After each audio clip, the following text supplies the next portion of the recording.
Hey, how are ya? Welcome back to the TTP Field Manual podcast. This is a nice casual chit chat, a nice new installment in our hobby journal. We're going to be talking about the hobbying we've been up to.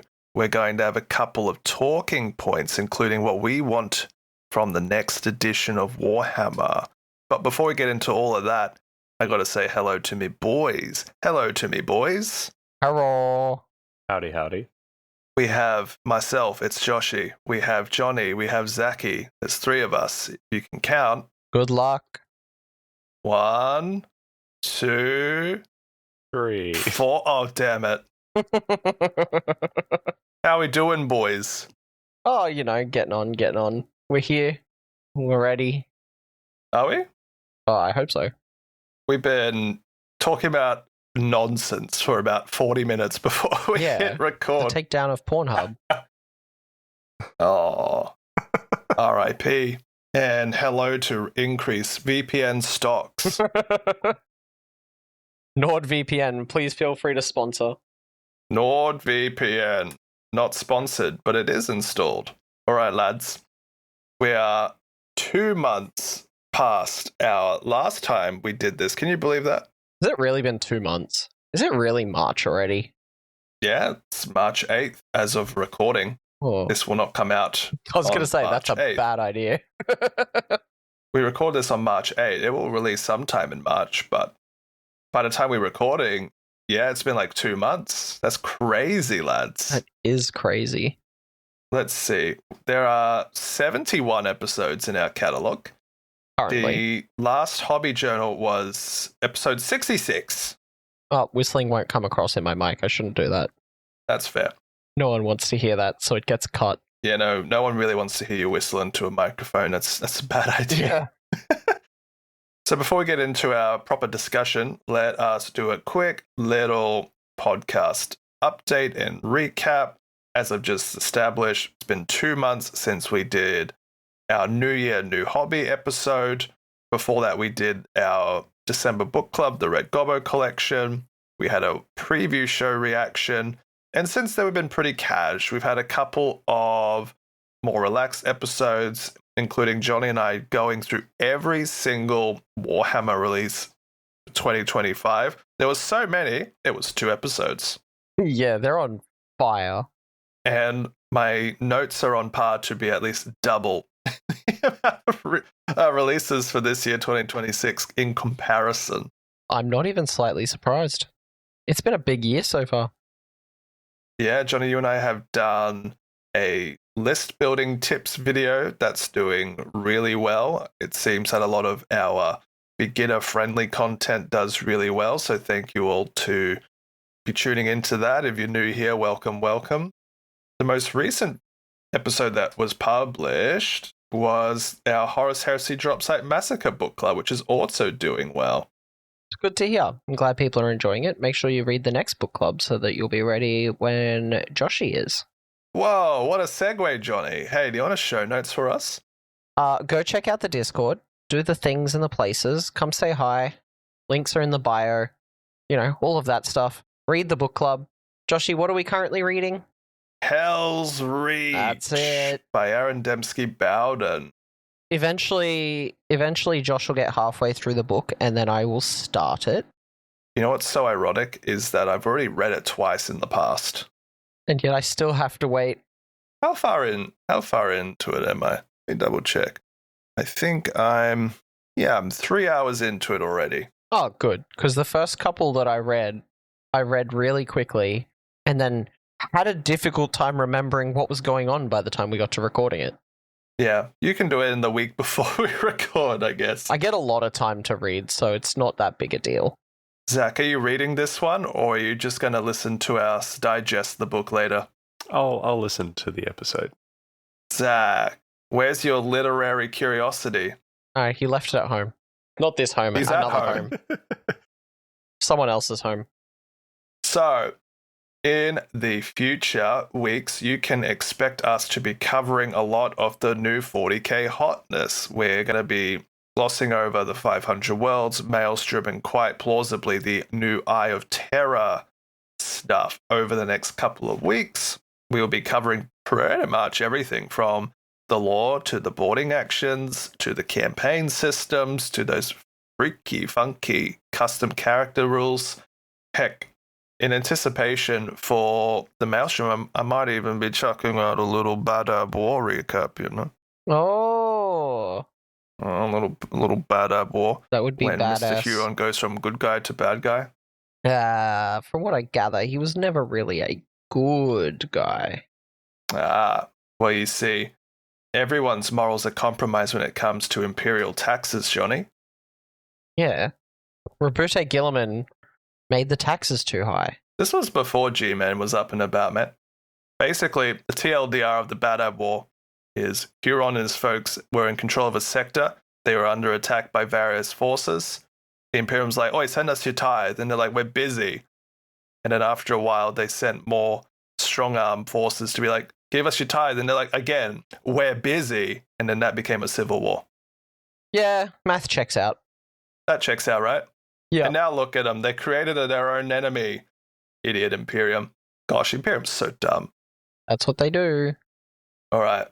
Boys, ice has been broken. You ready for the magical phrase? Iron within, iron without. That's the one. How's your hobby? Non-existent. No, jokes. No. All right. Bye, Johnny. See you next episode. Take the stage, Zakky. No, we'll talk. Zach. Year of the Zach. It's not year of the horse. It's year of the Zach. Zach, last year was my year. Year before was Johnny's year. This is your year. Tell us about it. I've been doing a fair bit in terms of Warhammer stuff. Also, pardon me as I have a little bit of a cold. Get over it. Just get it out. Remove it. Just warm up. Thanks. Just get warm. Excise it. I've been doing heaps of stuff. As a group, we've been playing a bunch of King of the Colosseum. We sure have. What has your guys' thoughts been on that? Or do we not want to talk about that? It's part of the hobby. We can talk about it. Sure. That's the point of the episode. Johnny, you're really motivated by it. Yeah, for someone who keeps losing. Well, I keep Don't fight getting Nids. absolutely trounced in every game because I get turn one charged in my deployment zone. But frankly, it's still a lot of fun, and I'm still having a blast with it. It's just been not my game mode, if you know what I mean. I need some more walls in the way. But no, it's been a blast. List building for it is a lot of fun.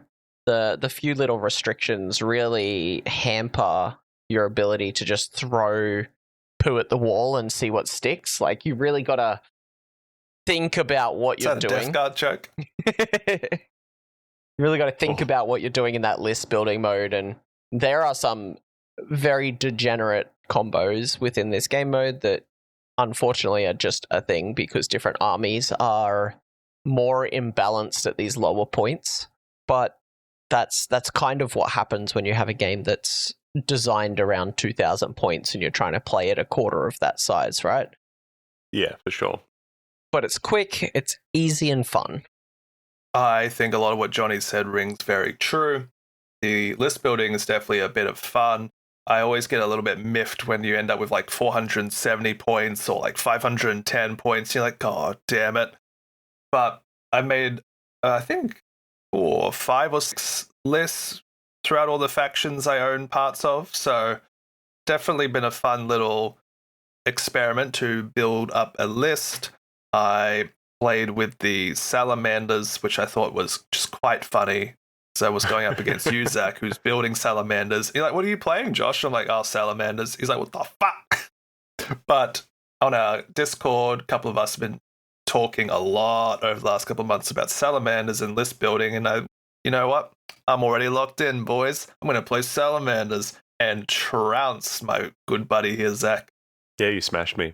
Yeah, it really opened me eyes to just how imbalanced some aspects are. Like, Overwatch is crazy, short-range guns is crazy, Salamanders gets +1 strength and 12 inches, which is most of the board.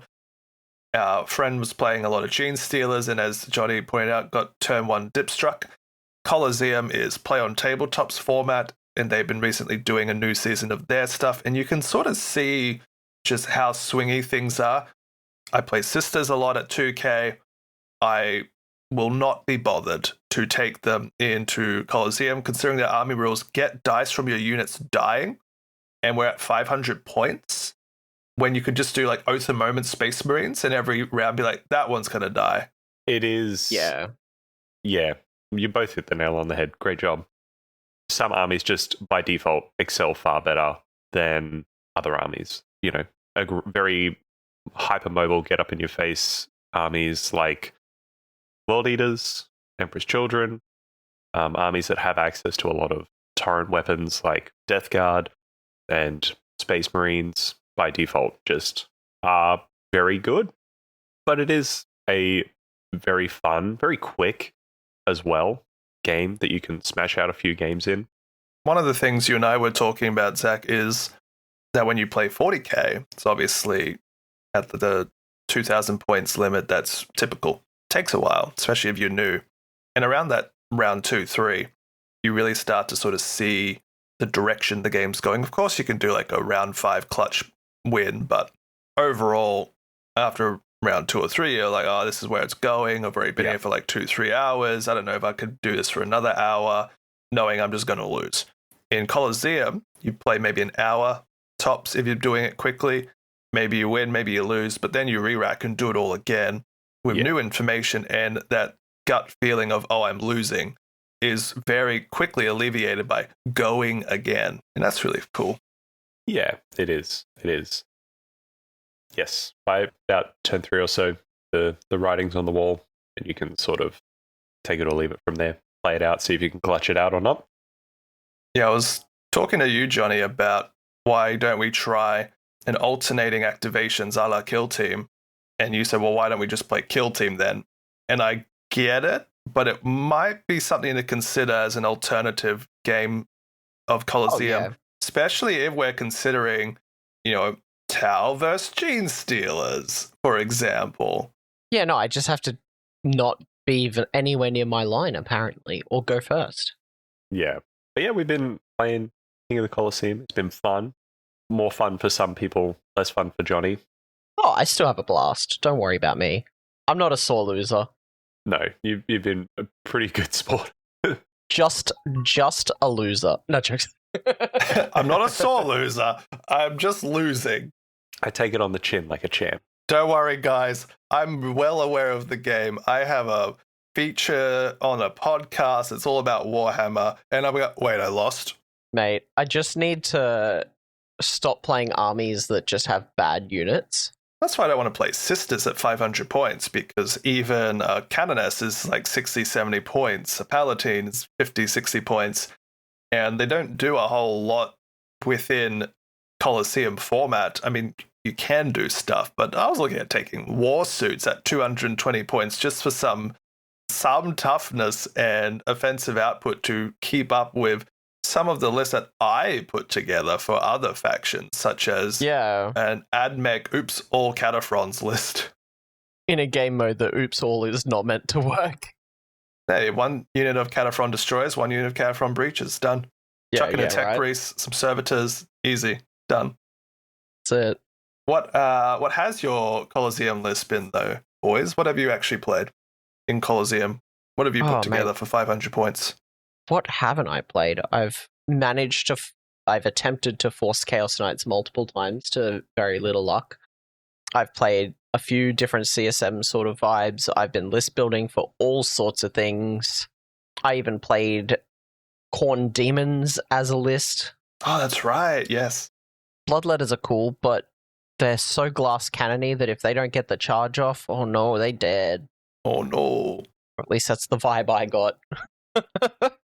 Gene Stealers go brr. They'll take your pants. Zach? They will.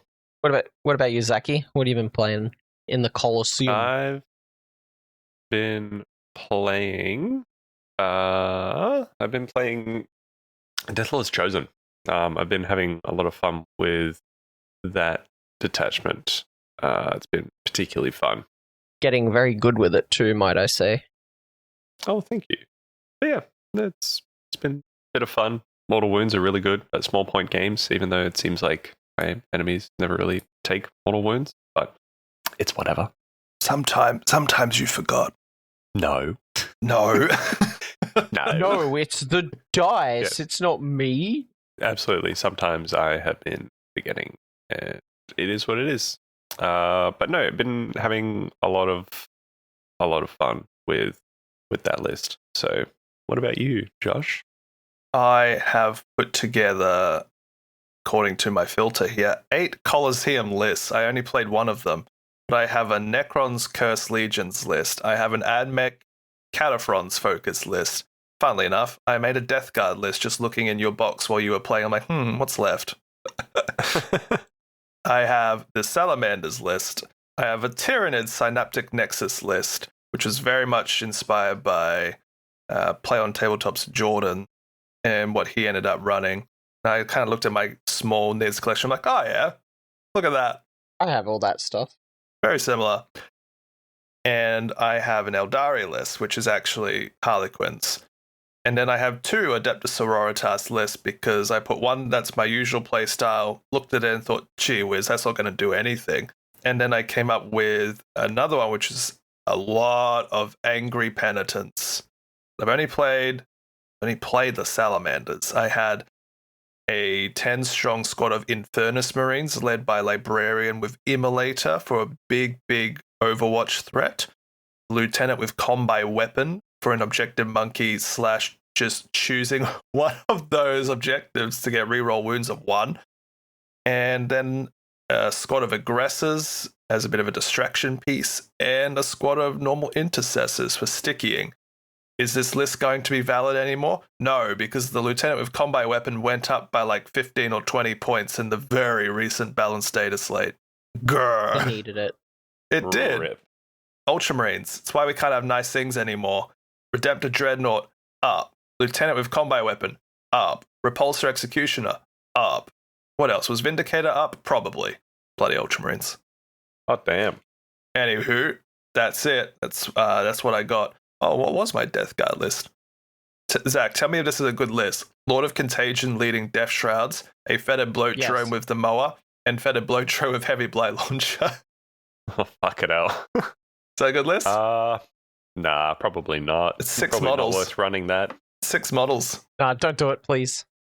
6 models. 6 Holy models. crap. But it's a fair few wounds. It's still like over 30 wounds. I'll just keep my Death Shroud in reserves, afflict with the Fetid Bloat drones, and then bring them in when I need them. Easy. But I don't think you can, because it's not a quarter of your army. Oh. It's like half your army. You know what? I see what you're putting down. It's fine. They'll just invulnerable spike everything. It's fine. Oh yeah, it's fine. But speaking of list building, boys, we have been trying out some comp lists, haven't we? We've been putting together a little bit more of a competitive focus to some of our factions and throwing them against each other. Yeah, we sure have. Jonny, tell me about your list. How are you feeling about it? I need some work. Oh yeah? How so? No, it's all right. It was interesting. There was definitely some power play there. The Renegade Warband detachment seems very strong, but I did miss having Dark Pacts a little bit, mostly because of the fun side of things, not necessarily because it's, more competitive, because it definitely ain't more competitive. I did run a very vehicle-heavy list into the Death Guard and found that I was very heavily countered a lot of the time. My friend Zakky here had a very good idea to just -1 all my saves, because Chaos Space Marines really lack invuln saves on a lot of their units. And the -1 toughness plus -1 to saves just made me very vulnerable to damage spikes. But, I mean, it was a very, very close game. I think we only got through 3 turns in the time because we were gas-bagging too much. Whoa. And people coming up and gas-bagging to us as well. Yeah. And there was 1 point in it by the end of round 3. It was very close, which was a lot of fun. I do like a good close game, but I was so mentally drained from trying to keep up with everything Zach was doing to me. It's hard, isn't it? Like, it was one of the most, like, difficult games I've probably played this edition. Hell yeah. That's a really sweet compliment. Yeah, no, for sure. That's what I mean when I'm saying, like, you've definitely upped your game from, a year ago, you were the guy that couldn't get out of his deployment zone. Whoa. I knew that was fucking coming. And now you're doing so much better, like, fucking hell. Well, thank you. I appreciate that. Now I fear the Death Guard. Now you fear the Death Guard. There's a really terrifying question that Zach asked me when he was shooting bolters at my afflicted sisters. So, well, the bolters are only strength 4, Josh. I'm like, yeah, but aren't you -1ing my toughness? Yeah. Yeah, so I'm toughness 2 now. You're wounding with fucking bolters on 2. Yeah. Still didn't kill him, mind, but Yeah. Black Lords it's hard to get through all those bloody saves, man. Sisters save so easily. Some would say it's a miracle. Yeah. Some would. I won't. Yeah, versing Death Guard is definitely a mental load sometimes. I've said before that playing Sororitas is very demanding of the brain because you're trying to key off a lot of strategies and make sure everything's in the right place to pop off but not be popped off themselves, And then when you are trying to play that puzzle box on top of, I'm being -1 to my toughness. If I'm on an objective, I'm getting mortal wound bombed in my command phase. And as well, if I'm too close, I'm also -1 to my hit. Zach. Yeah. It's a puzzle, man. Go you. Yeah. It's, look, I've been, as stated in the last hobby sort of journal, how's your hobby been? Wanted to get into playing a little more competitively. Actually getting into like a local comp. Yeah, I haven't played locally just yet. There's one coming up. There is one coming up. So we'll see. I might just have to put my name in there. Are you going to be at a 10-point deficit? Probably. So I'll just have to play real good. Yeah. I'll just have to play real good. But yeah, so I've been playing with like you guys a bunch, which has been great. Thank you. And yeah, the games have definitely gotten closer and closer. It's been a lot of fun. Pretty happy with the list. It's not like super competitive or like it's not super meta, but it's like probably not too far off. Yeah.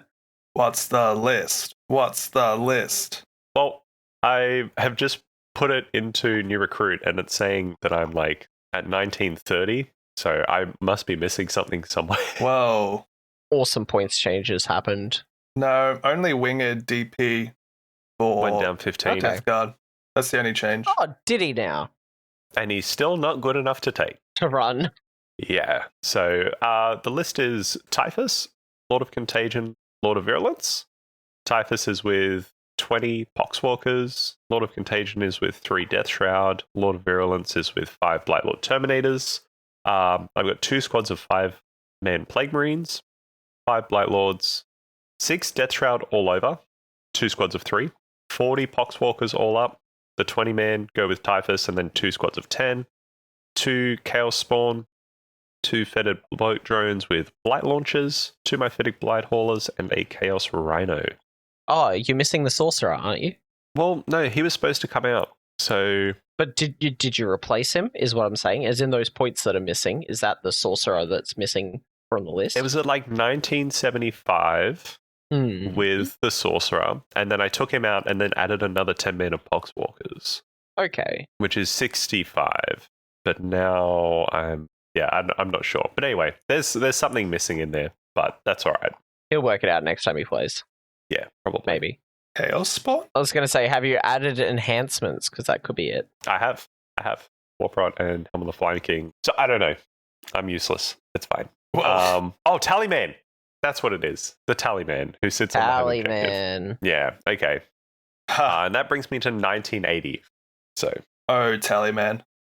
Oh, Tallyman. I forgot him because Josh shot him off the board with his hilarious.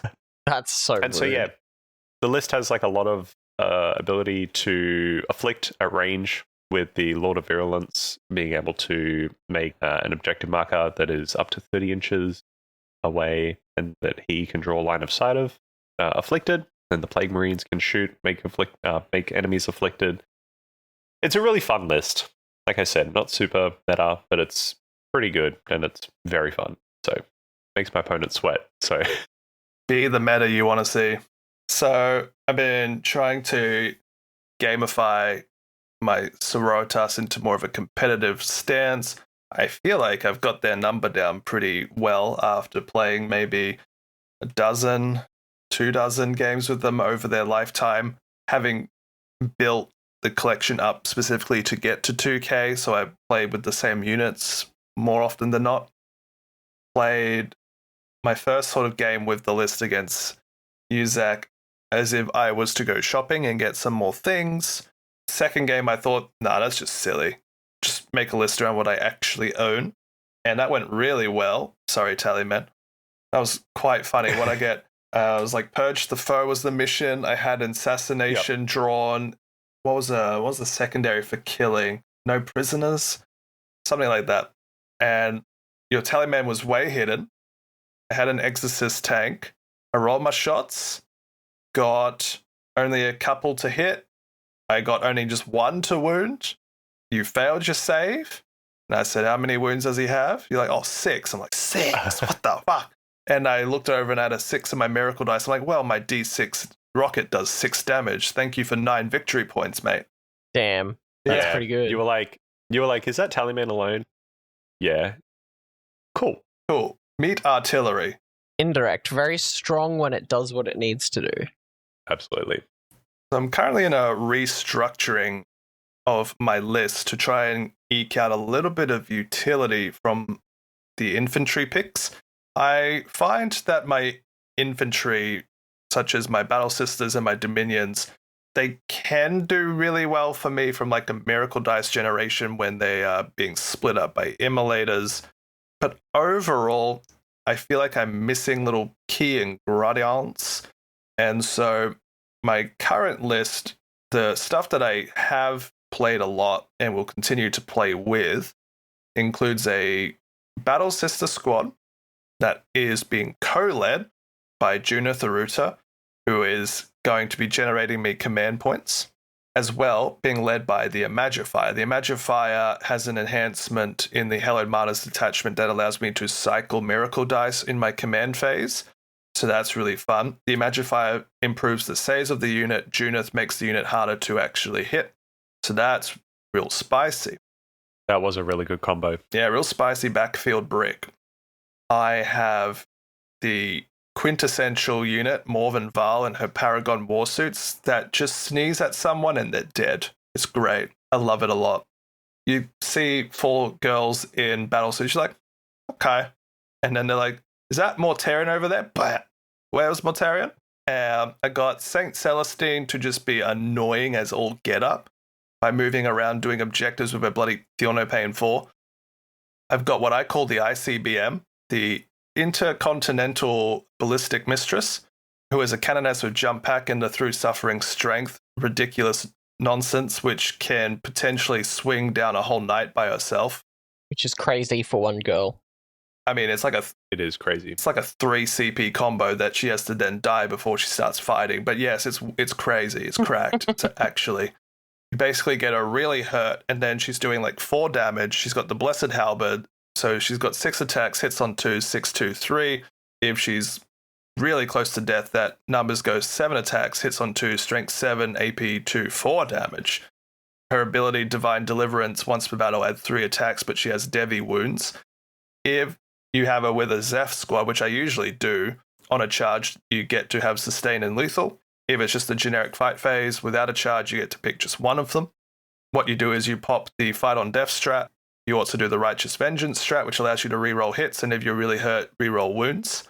And you just fish dev wounds. Even if 3 gets through, that's like a dead tank. It's crazy. It's cooked. It's cracked. She's 100 points with that enhancement for 3 fucking wounds.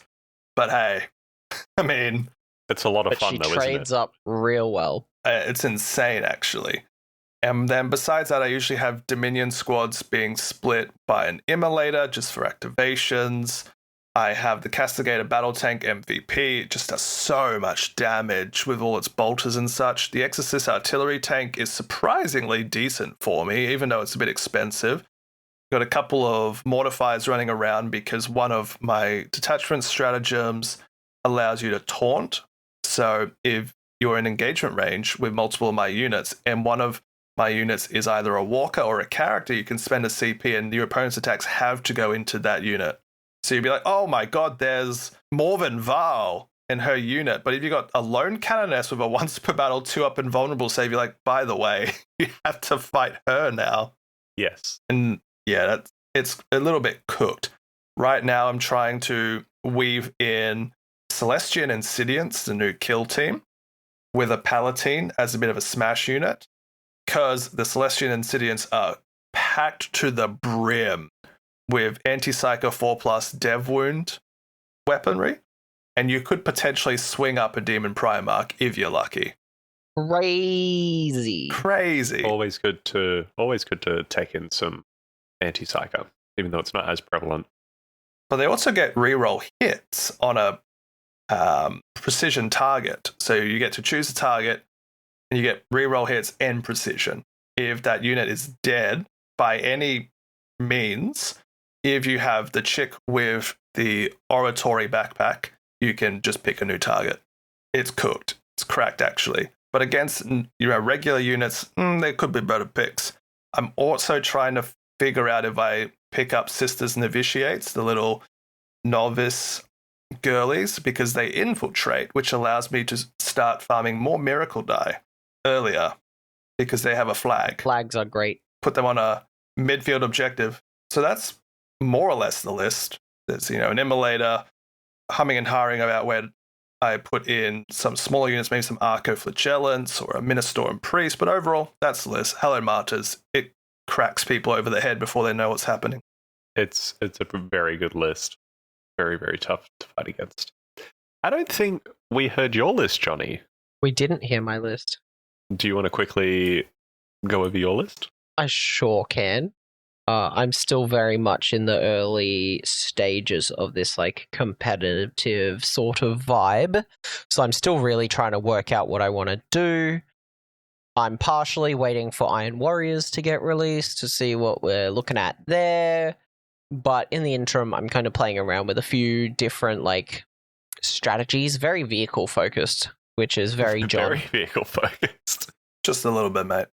So the one that I went up against you and had a very close match with was Fabius Bile and an Exalted Champion from the Legend starter sheets, which I will be cutting for something else. He just did not perform as well as I had hoped, mainly because I was running Renegade Warbands, which loses Dark Pacts, which loses a big part of his strength. Both of these characters were each leading a unit of 10 chosen, all packed into a Rhino each. Then we had 10 cultists to sit on my backfield and 2 5 squads of legionaries to kind of run around and accomplish other objectives, sit on objectives with their, 2 OC each, and kind of just be a nuisance and do things. And then 5 raptors as a backfield threat to try and get some of those objectives that I just can't get to, like behind enemy lines, as well as deal with cheeky little tallymen sitting on home objectives. And that rounds out the infantry, because we have over 1,000 points in tanks if you include the rhinos, because we then have 2 Predator Destructors and 3 Vindicators to round out the list. Vindicators are probably my favorite unit in the entire codex, and the only thing that I would like to fit in on top of this is a Demon Prince with wings somehow, but I don't think I can make that work. Yeah, it was a lot of wounds, a lot of toughness. It's a lot of wounds, a lot of toughness to get through, and it just minces all of those tougher units. The fact that it has blast so it can punch into groups a little bit, the Vindicators just slap. Yeah, they're fucking wild. And a lot of fun. So that's the whole list. Nice and quick and short. We've got a few objective monkeys running around to try and accomplish things. We have some cultists to sticky objectives in the back line, and once your opponent drops in their reinforcements, they can move up to other areas. We've got a whole bunch of tanks that your opponent does have to deal with if they want to stay in the game, and 2 huge melee blobs of Chosen, one with toughness 5, the other ones were getting +1 to hit from the Exalted Champion, but I want to see if I can fit maybe a Chaos Lord in that spot just for the CP reduction, but there'll have to be some cuts to get that done. But that's the list so far, with some definite options of where I can go from here, especially once we know what's happening with Kravik and with the new Defiler kits and Mutilator kits, to see if there's anything that I might be able to swap in and out to accomplish some gaps in the list that might exist. I'm sorry, my brain just completely blanked because all I was hearing was heresy. Right. Oh, that's really cool, Johnny. Take your racist demonofuge elsewhere. Thank you very much. I usually do. She's not that good. She's fine, actually. she's really fine, but doesn't fit my playstyle much. But yeah, good list, Johnny. Why? Because she wants to get into melee. No, she's 85 points, and I could use that elsewhere. Oh, mate, so cheap. I mean, she's killed Typhus in solo combat twice, so there's value, but at the same time, maybe someone else. Yeah, you got to make cuts somewhere. Maybe someone else. Oh, that's really cool, though, boys. Look at us go, thinking big and strong about our armies. How are we going with building painting? Yeah. I've built a few models. Well, I was about to say, I've built a few models as well. You can go first, Johnny, if you like. Well, I had to build like 10 Chosen for this list. I've used a Nurgling box to make like 6 units of Nurglings in recent times. I'm looking at my next lot of purchases and crying a little because of the costs. Yeah, you're staring into that eye of terror and you're terrified. Yeah, but on top of that, I also want another Chaos Knight. It's a real problem in my life. Oh my gosh, another one. I want another Questoris Knight, but part of me is hoping that we're going to get something interesting coming out in the next couple of weeks. So I'm kind of just holding off in the hope, but I don't think it's coming. You want to do Apocalypse with Knights, don't you, Johnny? No, I just need another Questoris chassis for list building. I just need one more. I just need it, brother. That's what I need. I need one more. I haven't even finished painting my Tyrant yet. Yeah, unbelievable. Have you been building much, Josh? Nah. Too busy editing podcasts, How did you go with the kill team? I know that you were... Oh, they're done. I have built... Oh, they're done? Okay. I have built the So you Celestial... built a kill team? Yeah, I built a 10 model unit of Sisters, and I have to say, they are as gorgeous as I was anticipating. When they were first announced, my jaw was agape because they look so cool, man. Big swords, big bonk sticks, hoods, little shoulder capes. They're really cool models. Someone's got candles on their backpack. It's great. Terrified to paint them. So many details. Got a little frustrated building them because they're like 10 pieces each. One chick has just got her hand in the air like she's about to recite Shakespeare, and her hand was 2 freaking pieces. That's wild. It was like the arm was the forearm, the hand, and the lower 2 fingers.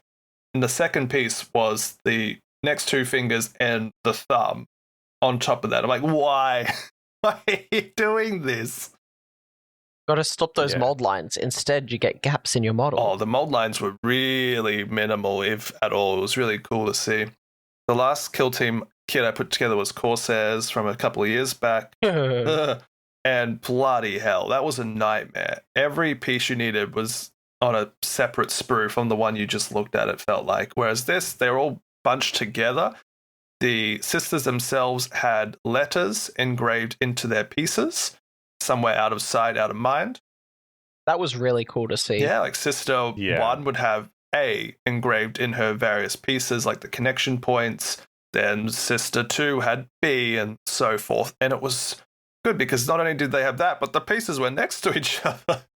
Very good quality of life there. Really happy with that kill team. Besides that, that's excellent. I have built Admech that I've had sitting in my closet for some time since the time of the Imperium magazine.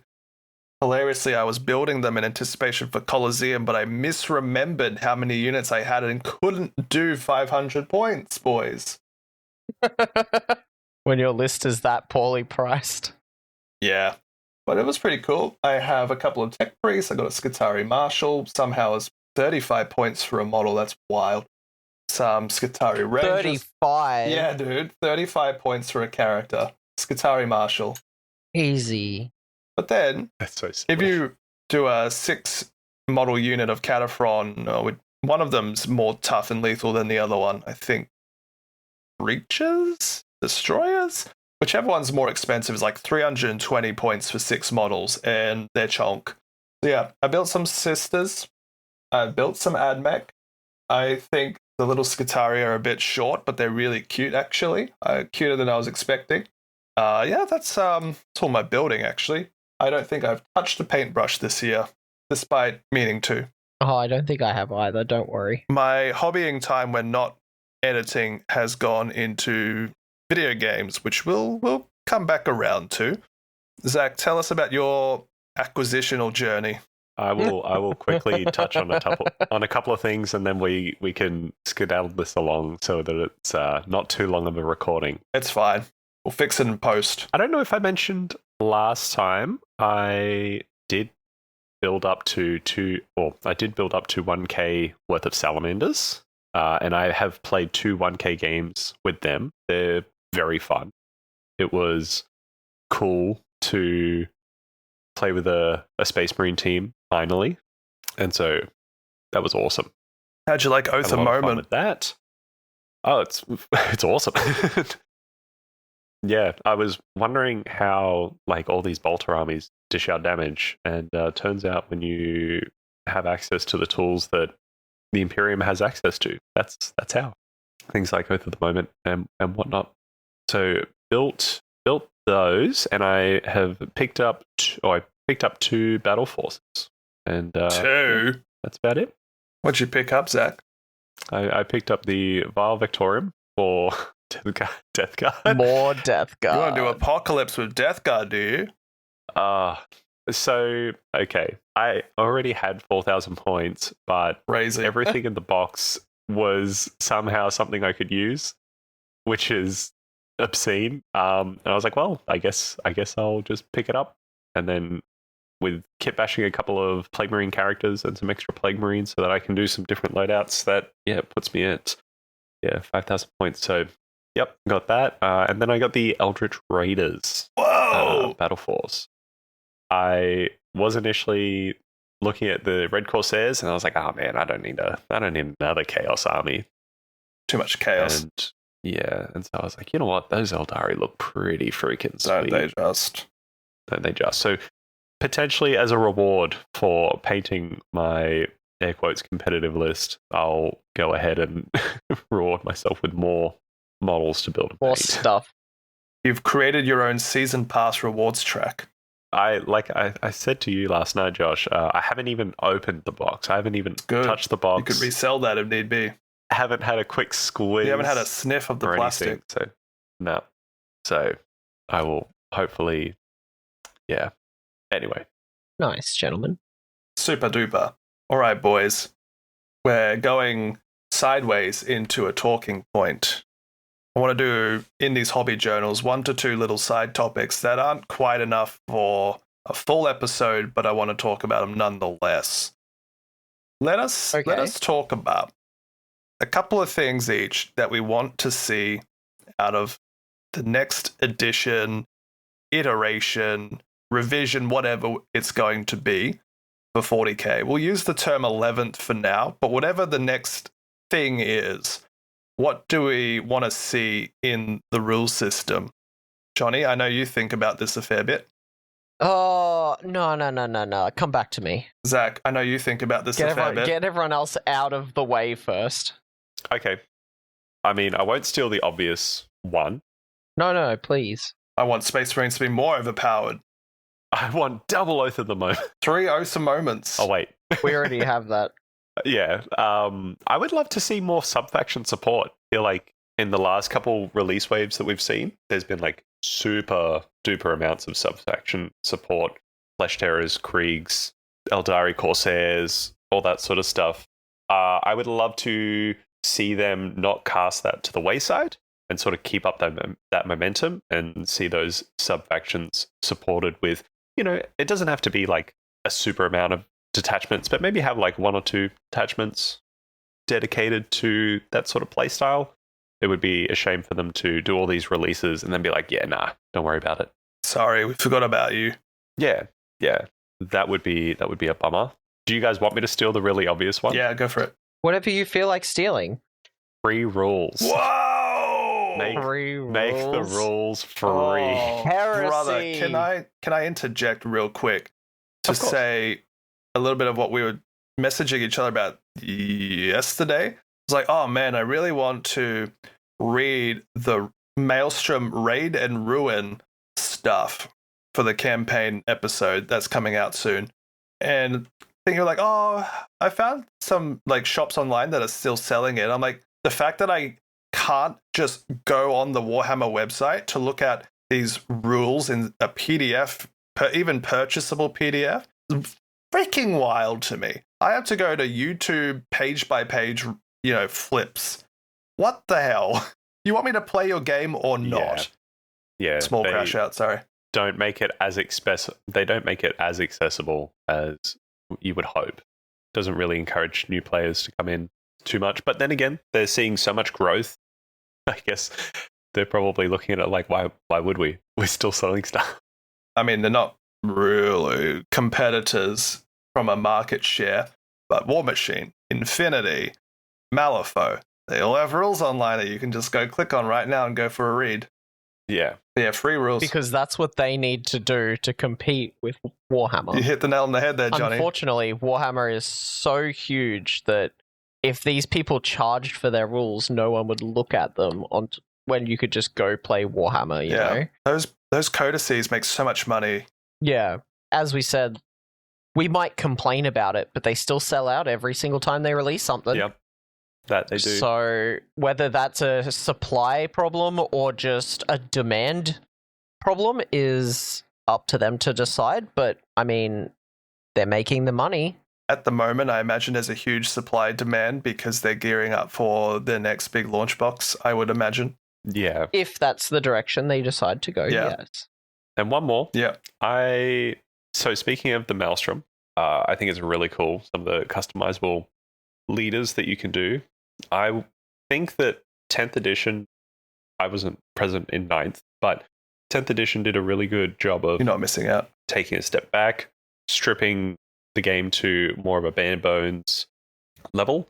I would love to see maybe a little bit of reintroduction into whether it's customizable squads or something like that. I think it would be tricky to implement that sort of stuff. Like, you can't have everyone running around with custom armies, but just a little bit. Just the ability to tweak the dial would be a lot of fun. Off the back of that, Yeah. I think that the model releases will obviously continue, and they'll be sure to grow a lot of the various sub-factions and stuff. That's really cool. I would be amazed if they do a complete 180 on the rule system, because it's obviously working really well. A lot of people are able to pick this up and understand it quite well. For me, the biggest change I want to see is coming from a detachment/list building perspective. Obviously, certain detachments, we got like bloody 300 or whatever of them by now. Some detachments will just never see the light of day because they do not interact with the units in a meaningful way when compared to other detachments for the particular army. And this is really concerning because you want to take whatever models you've got, but if you make them a little bit too tuned in one detachment, then of course all those abilities are going to make that unit only want to be ran in that detachment, right? Why don't they implement a sort of second level to balancing or the data slates or the detachment rules, whatever, make certain units cost more in certain detachments? We've seen that with the Catan and the Pantheon of Woe. They made them better but more expensive in that detachment. Make certain like small bitty lists of point changes. We've seen it a bit with like Black Templars changing data sheets as well because they don't have Oath of Moment, but some units in Codex Marines do key off Oath of Moment. They just changed them. They just gave them a new data sheet. Same unit, but different data sheet. Do things a little bit more like that, and that would, I think, make balance a little healthier. If you're worried that by making X unit too cheap, they'll just go rampant in detachments X, Y, and Z. But if they're like more expensive in a particular one, then it will allow you to tweak detachments rather than units and not have too many meta monsters. I think that'd be pretty handy. As well, I would be not upset if war gear costs came back. Not so in depth like it used to be, but there's no real issue by bringing the most optimized unit possible. And I think a lot of that, like war gear options, is also a part of what makes balancing certain units and armies difficult, because if you have, like as Johnny pointed out earlier in the episode, you get all that for 70 points, often that's keying off a lot of things like war gear and certain, detachment abilities. And I think there are some definite levers that are just not there that could be there to make balance even better. It would be a little bit more reading and a little bit more grit to the rules system. But if balance is what they're trying to strive for, they're really missing the mark when 2/3 of the detachments don't see the light of day and 2/3 of the units are just objectively not as good as the other third. Yeah. I think that some of that also comes from like the fact that they're just bad detachments. But I totally agree. Reintroducing, some of those dials would be great. Hey, Zach, if the rules were free and online, you could easily tweak things whenever you want to. True. You can make bad detachments better overnight. Who cares what's in the book? You wouldn't have to put sticky notes all through your $100 book. You wouldn't have to wait for Grotmus to fix 6 of the worst detachments in the game. What do you think, Johnny? I think you both have some very, very good points. The only real thing that I would like to add to it kind of flows off the back of supporting these sub-factions. I would like to see a slight simplification in some of the codexes, and I think Josh and I have talked about this a few times now in the past, especially with like the sudden expansion of Chaos Space Marine sub-factions and how they could potentially handle that in a new edition of the game or a new release of codexes without, creating too much for them, for Games Workshop to support. Because every single faction and supplement that they create, they now have to make models for to help flesh out that range and keep people playing. And I think it could be a really good idea to simplify the compliant/non-compliant chapters a little bit, which would help with a lot of what they had issues with at the start of this edition, which was Space Marines just aren't good enough when non-compliant chapters can take everything they have but better. And that meant that Space Marines themselves took such a long time to find any sort of success rate in the competitive scene until the release of all these new Ultramarines models. And now with Grotmus releasing, you've now got access to like Salamanders as a potentially playable force, whereas before that didn't really exist. No one was really playing Salamanders unless they liked Salamanders specifically. And I think moving from 9th to 10th edition, we did lose a lot of that like identity when they decided to move towards detachments instead of having you focus on the color scheme being your army like they did in older editions.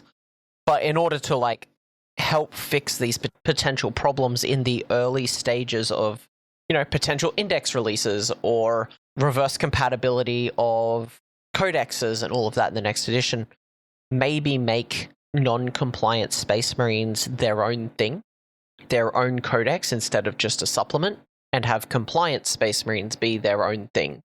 So all of the non-compliant chapters wouldn't have the same data sheets. They wouldn't have Oath of Moment. They would have their own unique ability, like Army Rule, as a non-compliant chapter in the similar way to Black Templar.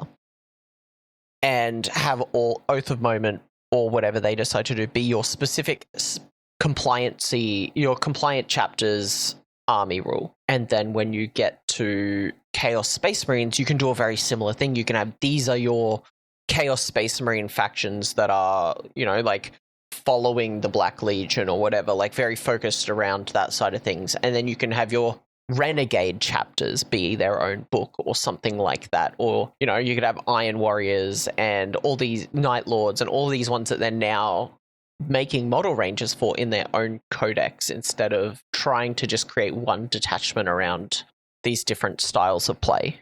And then instead of having Black Templar and having, Dark Angels and Blood Angels be all separate armies that they now have to create models around and support and balance, they just have non-compliant Space Marines as a chapter, like as a codex, I mean. And that way they can continue to support these other factions without blowing out their abilities to create models, because that has to be part of their thought process, right? They had to do 5 sub-faction Space Marine release waves. Dark Angels, Blood Angels, Space Wolves, Black Templars. Oh, shoot. Maybe it was just 4. Death Watch didn't get anything, except that kill team. But even so, that's 4... Well... At least 4 Space Marine adjacent Space Marine releases. And then you have other factions like Grey Knights and Drakari. They're like, hell. But if you, as you said, smushed them together, it would take a lot of that pressure off the pipeline. Which would then allow them to open up to, creating a new Dark Eldar range or Drakari range, because frankly, they've needed it for a long time. Grey Knights could get their rework because they're not putting all of this time and effort into, Ultramarines and Dark Angels and Blood Angels and all of this. Like, opening up their pipeline a little bit could really help push out some models for these armies where they obviously haven't had the time or resources to put the support into them that they actually need desperately to bring them onto par with what the rest of 40k is doing. You shouldn't have models that are still in production from the 90s. Ooh. You should not. Very true. Off the back of that, I think what Sigma does with a lot of their Force Org stuff could be applied in a similar way. You've got the various abilities that are keyed to a faction. Then you have one of multiple sort of sub-faction-y add-on abilities to choose from, such as if you're, say, Sylvaneth, you could choose the big tree buff or the smaller infantry buff in addition to all the other things.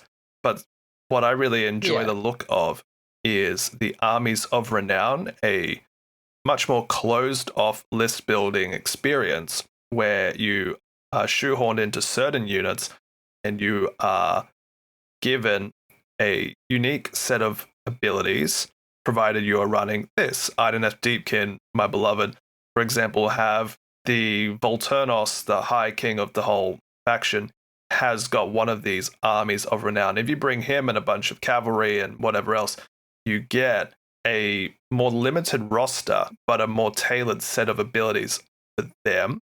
And I've seen them try and do things along these lines with certain detachments in 40k, such as the Fabius Bile experiment detachment. What's this called? Bile's Chosen or something like that? Creations of Bile. That's it.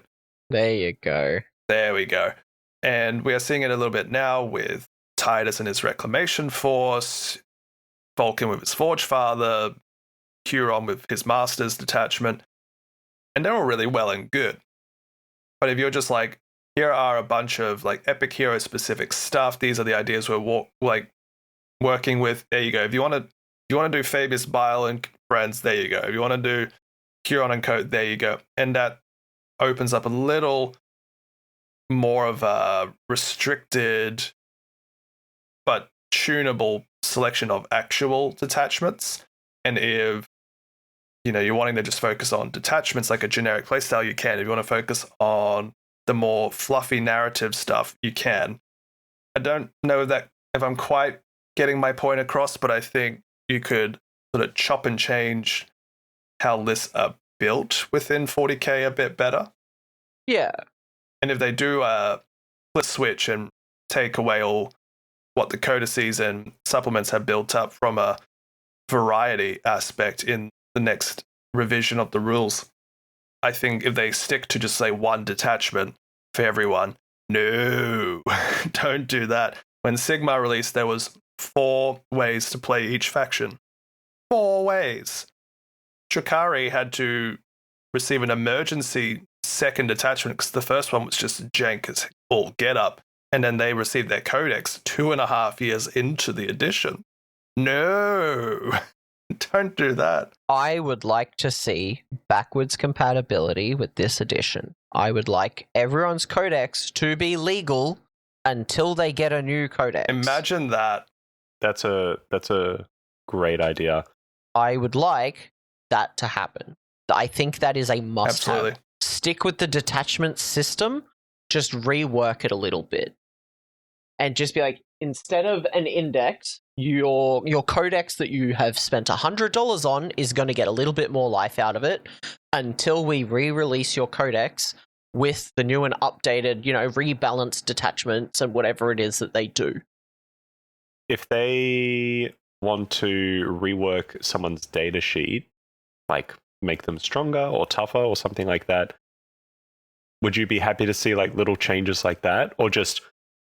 They already do that. Look at AdMech. Well, yeah. But as we because sometimes when we enter a new edition and they deal out the index cards, we get sweeping changes across the army or whatever. Yeah, data sheets are fine. You can update individual data sheets, but keep the just keep the detachments the same or something like that. Yeah.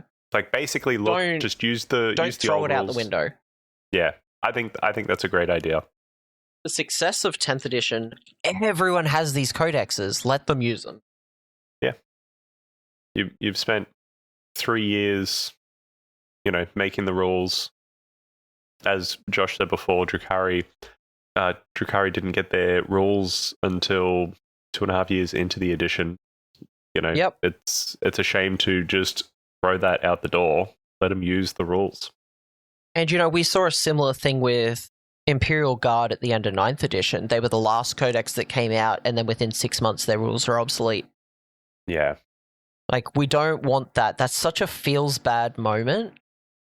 Keep using what you've got and just adjust. You've put in 3 years of effort into making a game that, while there are some complaints, it's so well balanced at this point. Everything can, everything just needs little tweaks in their codex in terms of internal balance. And I think you've hit the nail on the head. I don't think they need to revamp the entire system, but there are some nice changes they could make to bring things back. And I think War Gear is a good one. I don't think everything should be a costed War Gear. You still want to simplify things. But having the ability to balance a unit by increasing a certain War Gear's cost would make things so much easier from a competitive standpoint. Instead of increasing the points for an entire unit, you can add a cost to the actual problem within that unit. Whether that be them taking, 4 different heavy weapons. Maybe one heavy weapon that's doing a lot of damage is 5 points more to take because everyone's taking 4 of them.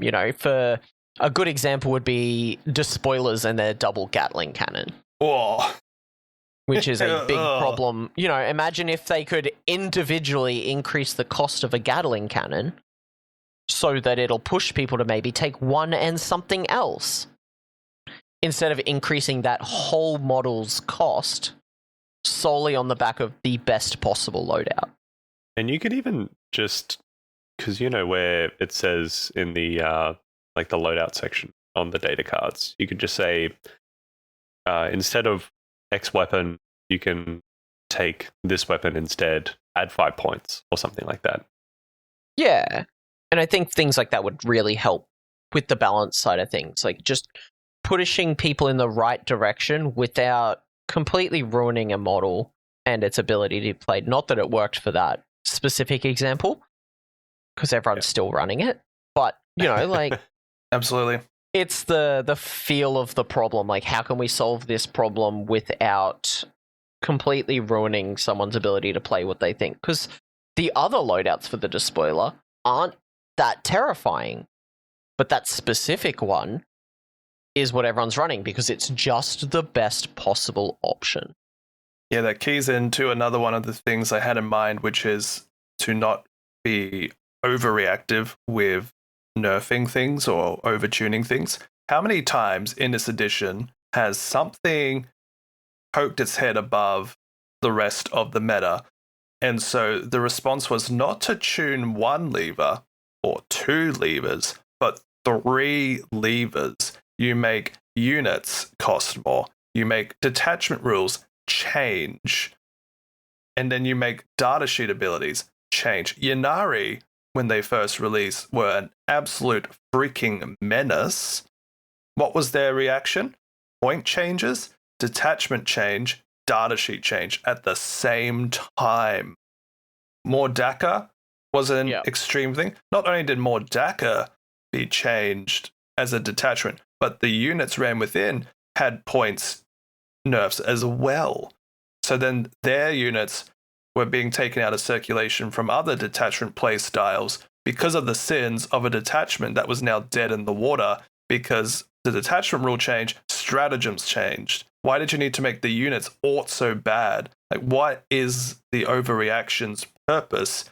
You're asking people to get these models only for the crutch of a playstyle to be kneecapped, and then person's like, well, I'm not going to fucking play the rest of the edition. Eldari was being kept alive, a little too healthy IMO, but was being kept alive by the fact that your aspect warriors had reactive stratagems and such to go back into transports to survive. They nerfed the two stratagems in the mainly played detachment that allowed you to move and be able to get back into them. Both of them. And then the aspect warriors themselves became more expensive. The Phoenix Lords became more expensive. Then people are like, well, I'm not going to fucking play Eldari for the rest of the edition then because the whole play style is just dead in the water.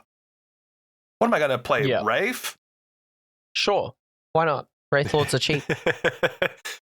Yeah, the extreme overreactions is costing a lot of goodwill for people that have already bought the models and played the models and have signed up to play in tournaments. Oh, mate.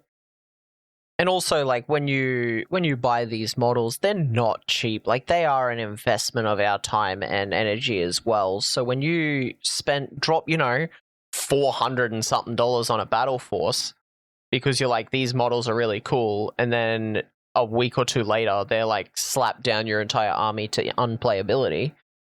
It's a real feels bad moment in the future when you're like, oh, should I really collect this, or are they just going to screw me around again? Definitely a huge feels bad. They've been doing it with some power creep as well lately. Certain data sheets are just way crazy. Victrix were a meta menace for 2 months before they got a couple of nerfs in points and wounds, which brings them back in line with other similar units across other factions. But when they first came out, they were so pushed from a rules perspective that people went out and bought 3 to 6 boxes of them. And now I don't think you could fit that many units in a list comfortably anymore. And while you shouldn't want to, and while you shouldn't meta chase, if you're playing the game from a sort of twin perspective of I like the models and I like the rules. And so you spend $400-500 on models because they are cool, but they also do what you want to in your playstyle. And then all of a sudden he's like, well, I now can't fit them in my 2K lists. I either need to cut things or maybe I need to go buy more things, perhaps. Like, stop that. I just want to like interject and say, while we are a very casual like play group and we look down on meta chasing, there is a time and a place for it. If you are in the hyper competitive scene, that's exactly what you have to do, is you have to chase those metas. And frankly, not everyone who wants to play that competitive side of the game has the money to keep up with, buying 6 boxes of Victrix and then them suddenly being useless, Like, there are people who this does affect when they do this sort of thing financially as well. Yeah. Another thing to keep, the goodwill there is if they do rules flip, I really, really hope that all these new campaign and custom character rules that they're putting behind, at this point, a $140 Aussie paywall for the ability to play like campaign systems such as War on the Vespeda Front, which is a really long-form campaign with multiple players. Raid and Ruin, which is a much smaller version of what I just said. We got Apocalypse coming out soon. There's been a boarding action small update. We've got the custom character rules. I will be spewing if in like 3 to 4 months from now, they're like, oh yeah, they have no interactivity with what we're going to do very soon. I mean, they did a very similar thing with Arcs of Omen, and it only took like the release of boarding actions a year later to kind of bring that back into play. Yeah, but they put that behind like 5 books, and then 2 months later, like, new edition. Yeah, exactly. You could have played it, but it was a bit jank. Keeping with some goodwill and wanting to bring us back to like 11th edition wish list instead of just complaining about what they could do wrong. I would really like to see a move toward like some sort of update to boarding actions. Sandwich, John. I think that boarding actions is the greatest small game that they have created for 40k, even over Colosseum. I think the boarding actions is a lot better. It's just doesn't have the updated balance that it needs at the end of the edition where it had at the start of the edition. I would like to see boarding actions potentially combined in with combat patrol as a potential starter way to play, or something like that. Maybe release a box of like cardboard or MDF terrain to go with it to make it a little more accessible to people, or like some sort of combination of the two and move towards that as a starter vibe, whereas I don't think combat patrol rules really get you kicking into 40k when they remove a bunch of stuff and change things. So yeah, no, I would love to see an update to boarding actions. That's my number one on the wish list, is give me more. I would like to see in their sort of starter rules package a bit of an explanation of how to best ramp from this to that. You get a start box or the launch box. How do you get from this to other things? What's actually in your box? Recently, some of the more sub-faction combat patrols have actually had kill teams within them. That's really cool. The really positive thing I'll say after all my cynicisms is that the hobby as a whole is probably in its healthiest point ever. There's so much support and community adoration and extracurricular support through animation and gaming. The ability to update rules on a whim, the pipeline of content and things to be excited about, and new releases and supported content creators is wild. It's such a wonderful time to be within the hobby. We're just very passionate and want to offer our, I guess, constructive feedbacks. But at the same time, like we're so whipped, dudes.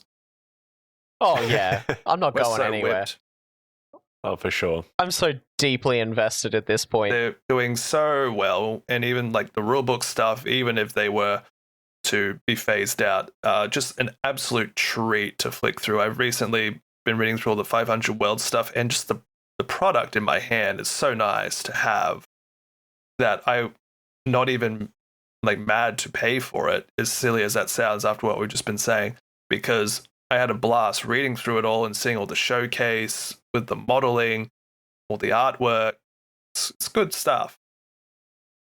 Finish off with our Beyond Hobbies, so we'll go through things that aren't necessarily related to Warhammer, but things we've been doing outside of that as, hobby adjacent / what we've been spending our, personal time trying to get done and do and all right, Johnny, what enjoying. I'm a bit of a nerd when it comes to video games, but not the video games that everyone likes to play. I recently ran through another run of Baldur's Gate 3 and had Hold on. People don't play Baldur's Gate? I've just picked up Monster Hunter Wilds These are some again, very and I'm running through takes, that Johnny. again. These are popular games. They were a year ago, maybe. But, I mean, You got me playing Space Marine the other night. Like, I'm going Oh, the back to these Emperor. games I haven't played in like a year and absolutely having a blast picking up, some games after they've had significant updates. There's a lot of speculation and naysay and negativity around game releases nowadays. A lot of half-baked content that's coming out, but some of them are doing such a good job at fixing it afterwards or adding content afterwards that while it might take some time, if you come back a year later and they've been working on it, there is so much more to see and do.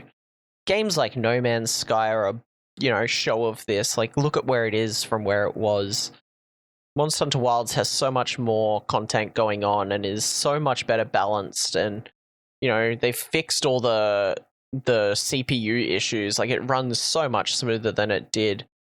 Space Marine 2 still has insane loading screens, but It does. it's so much more fun to play. There's so much more going on. Like, I'm so keen to jump back into it and give it another go and like see just what is out there. Like, I'm having a blast playing these video games that I paid for, a year ago, and yeah, no, if there's a game that you used to play and people are still playing it, I definitely actually suggest like maybe giving it another try and see if things have changed and adapted. Yeah, that's mostly what I've been doing other than listening to lit RPGs. Wow. Any recommendations? Yeah, check out Primal Hunter. It's a bit of a slow burner, but boy, does it pick up. Yeah, I saw a picture of a guy riding a worm in space. I was like, huh?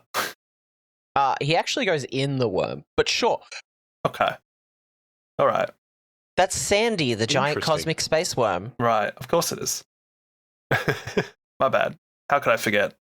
And I just started reading Mark of the Fool, which is a bit more fantasy. It's not a lit RPG. It's more just like your traditional fantasy books. But actually pretty cool. It's giving a little bit of Hogwartsy vibes. It's like a dude going to school. Love education. Trying to become a wizard. With some like stuff going on in the background. Like, it's fun. It seems very aimed at like a potential younger audience so far. Very similar to like Harry Potter and that sort of vibe, but absolute blast. It's some college dude that's just going through college and doing all those like young adult things while the whole world is ending him around him. Wonderful. Zach, what have you been doing? Space Marine, brother. Brother. So much Space Marine, brother. How many hours do you have in Eidolon? Brother. No, just leave that. Shush, we don't talk about the 93% Steam overall. Playtime for the last year. Moving on. I've been playing a lot of Space Marine 2 with yourself, Josh, as you know. 20 hours played recently, according to Steam, Zach. I was actually trying to find mine. I can't see mine. I see that yours is about 16 and a half hours played recently. You played I would more. assume mine's around that as well. 20.7, Zach. What? He's like, really? saddle. Okay. Damn. Okay. No, I'm surprised it's that high. Okay, fair enough. Yeah. So I've been playing that a bunch. That's been a lot of fun. I love the Tech Marine. Yes, you love the Tech Marine. He's Shoulder gun really good. Burr. I've been enjoying I haven't playing given him a the go Bulwark yet. and the Heavy. You should when Josh lets you have a go. I normally play Vanguard because I love the Edgelord Decimus going around like, what needs grappling, brother? Magazine out, magazine in. Ha, for the Emperor. It's quite fun. And then Tech Marine came out. Plus, we need someone to pick us up when we go down. Yeah, Tech Marines come out as a great support crowd control class. I'm a big fan of how much cooldown I've applied to its shoulder gun. Zach, you and I were playing it till very late last night. And anytime you were in a scuffle, I was just standing in the outskirts with my scoped bolt rifle. I'm like, oh, you need a hand? And I toggle my shoulder-mounted precision bolter, and all 3 or 4 enemies around you go into their stagger state. You're like, thanks, Josh. Like, you're welcome. And just keep going with what I'm doing. Yeah. No, it's been a real fun time. I picked Slay the Spire 2 yesterday. Oh! Oh, no. I think I've already got a bunch of hours in that. Oh, no. Aside from that, though, just work. Oh yeah, I already have 6.3 hours Yesterday? in that. yesterday and this morning. Yeah, not a whole lot. Just video games. Hoping to get back into the movies. Haven't seen any in the past few weeks. Anything tickling your fancy that's coming out? Oh, yes. I saw the ad for Scary Movie. Scary Movie 6. Scary Movie I'm 6. so excited. Dude, I am pleasantly surprised. It actually looks really good, and I'm super keen for it. How to make a killing. Hopefully, Josh and I, if my fucking cold... sorry, pardon my French. If my cold clears up... If your fucking cold goes infective. If my cold buggers off, then hopefully we can go watch that. I might go and see the latest Scream movie by myself. I actually haven't watched any Scream movies. Whoa. But might just go watch that for a bit of slasher fun. You enjoy that, Zach. I do. Why he said he's going by himself. Yeah. He understands. You weren't invited, That's Josh. fair. Get out of here. Zach and I had let's just say a 2-hour conversation the other day about how much I don't enjoy horror films. I also am not a horror person, but, you know, my partner absolutely loves them. Your partner's unhinged at the best of times, dude. I'm glad you said it, because I'd get in trouble for saying something like that. Did she listen to these? No. She sends me these memes, and I'm just there like, I'm more uncomfortable than I am humoured. What is this meme? She sent me. Don't worry, she sent me this lip sync video, and there's just a dark background, and in the background there's just like a creepy face. I'm like, was that the point of you sending me? As if I see the creepy face? What's wrong with you? I don't know. But I've also been playing a lot of video games. I've been doing the Space Marine Brother. It's a great end of day wind down.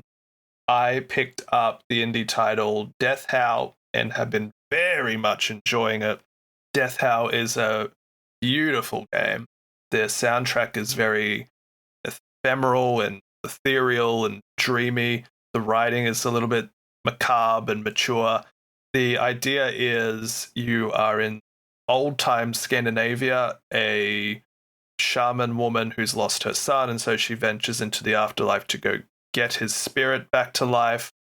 Except the game itself is a slow walk through this Scandinavian afterlife filled with horrible creatures and depressing glimpses into grief and death and rebirth and stuff, but it's described as a Souls-like tactical turn-based deck builder. The hell of a title. It's a hell of a title. To break it down, it's a Souls-like because of bonfires and that everything's really hard, and if you die, you lose your resources and have to go get it back. So that's the Souls-like component, I suppose. And also its themes, I suppose. But each region has its own sort of deck of cards that you put resources into collecting the cards, you build a deck, and then you play as the woman who goes into a grid game against the various spirits. And depending on your deck, you might have a lot of like discard strategy or combining cards into more powerful cards or tanking up by boosting your shields and having cards proc off how much shields you've got. And it's a lot of fun. It's definitely a Souls-like in that I've spent too much of my playtime butting my head against things that are too difficult for me right now, but I feel like I can beat them on that next go of it. And then 3 hours pass, I'm like, I'm still here. Still here, baby. So that's been really fun. But looking at my Steam wishlist, a couple of other smaller titles I've had my eye on are very cheap, so might have more to talk about on that next time. Otherwise, I watched a couple of films with other friends of mine. Sorry, Zach, you didn't want to come to see a Shakespeare movie. You have other friends? Yeah. I was like, Zach, do you want to come all this way, 40 minutes down the road to this cinema to watch this award-winning Shakespeare adaptation? And you're like, fuck no, brother. I don't recall it being quite like that, but yes. Anytime I mention swimmies, he's like, yeah, I think I'll pass. Outside? Tanning? How dare you suggest I go outside? I spend enough time outside because of my job, all right? I get Hey, so do I, but swimmies. I might come to the next one. We'll see. Fair enough. Well, it's next weekend. You already said no to that. Probably not. No, sad day. Wait. Hey, Josh, stop working on the weekend. Next Saturday is not our public holidays, is it? It's like No. 4 weeks. The next one's Easter, Brother. I'm pretty sure. Well, this is why I need other friends, because you guys do things while I'm working. And then campies. Oh, I don't think I was invited to that. It's not officially planned yet, but you'll get an invite. Oh, that's okay. I was waiting for you to say you can come, and I was going to say, no, I'm good. But that's all right. I had a feeling that would be the response. Fair. Besides a couple of books that are more related to educational, non-fiction-y stuff that I read more so for my occupation of being a therapist, I have been dipping me toes into one of Johnny's old loves of hobbying. A certain card game, if you will. Magic no. the Yes. Gathering, everybody. I played it very casually 6 or 7. Whoops, there we go. Years ago. And I love Final Fantasy. For Valentine's Day, my lovely, lovely girlfriend bought me a Final Fantasy Commander deck. So I just kept looking at it and be like, I don't play it. But Shouldn't then, I? a few of us have looked at the new lore and Eclipse set, and we're like, yeah, cool. And then I was like, all right, what's happening? Let's go. Let's buy the things. Let's do the thing. And whilst waiting for my Final Fantasy deck to arrive, I went and bought a Lore and Eclipsed, the -1/-1 Blight Curse deck. And then at our local game store, you two were playing a game, and I was just coming along to spectate. But other friends of ours were like, hey, Josh, do you play Magic? I'm like, I have a deck on me that I have yet to play. I've never even played Commander before. And they're like, that's okay. Come join our table. And I ended up playing Commander for 3 hours, and I spent the entire time being like, what does this card do? Yeah, well, there's a lot of cards, right? You don't have to remember them all. You just have to remember them when they're I played. just remember how to win. But yeah, no, that's been fun. So that's been a real good palate cleanser. Yeah. I went through your card collection the other weekend, Johnny, and pulled myself out a few dozen cards. And I was like, I like that one. I'll take that. Thank you. So yeah, probably a little bit more Magic in the future. Secrets of Strixhaven soon. Please. Ooh. You guys also played a D&D game We did. in recent We too. did start a new Yeah. D&D campaign. We did. I historically go overboard with world building and building an elaborate campaign that doesn't go for very long. This time, Decided that's not going to happen. but our orc friend really, really, really wanted to play some D&D. You, Johnny, really wanted to play some D&D after the whole Baldur's Gate playthrough. I was like, fine, whatever, no worries. And I took a pitch that was definitely Dungeon Crawler Carl from our orc friend, combined it with a few of my own spins, asked, and I hate to admit it, but my other good friend Chad Jebedy to help me generate a bunch of dungeon rooms and challenges. I was quite impressed with how much stuff was just, bleh, there you go. And I just took that and tweaked it to something more agreeable. And yeah, we spent a couple of games getting through a big old dungeon of a crashed sky city that's all bound to the plane of air. There was conflicts with elementals, and yeah, it looks like I'm back into the world building, as I now need to come up with a lot of things that are basically revolve around city management. You're welcome. Somehow we've gone back to Waterdeep, Johnny. I will eventually finish it. I honestly thought about just pulling that out as a fun thing the other game. I was like, we're back here again. But no, so we went through a mega dungeon and got rules flowing back into the brain, and yeah, so more on that later, I suppose. Did you enjoy it though, Johnny? Yeah, I got to throw a rock around. Yeah, you can do that in real life too. Yeah, but this one was True. magnetic. He's like, you could do that in real life too. Well, yes.